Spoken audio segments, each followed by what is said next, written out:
Here's why 3D printing feels like one of the most futuristic tools to have for video production. So I love this little Zoom F3 recorder, but it runs on AA batteries, which that's just silly. To solve this, I had a generic cheese plate with a V-mount plate mounted to it, and this all bolted together, but it made the unit about twice as big and about twice as heavy.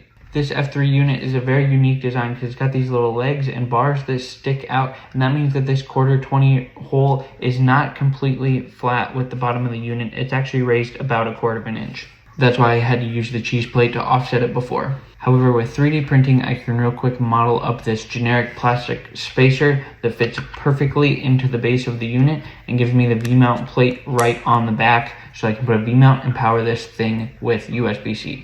Now this first version has a little bit of problem because I didn't quite have room to fit my bolt in there to mount to the back of the unit, and it's also about a full centimeter thicker than it needs to be.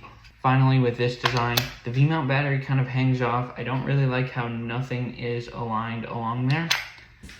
So I was able to just remodel and reprint it. In a matter of a couple hours, I have a whole brand new design.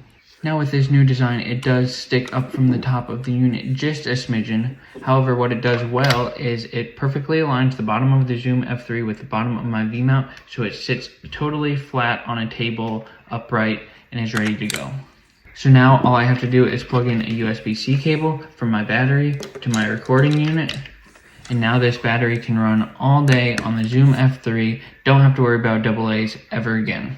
This is just one of many examples of how I've used 3D printing in my video workflow to make custom little products, mounts, and just make everything work for me.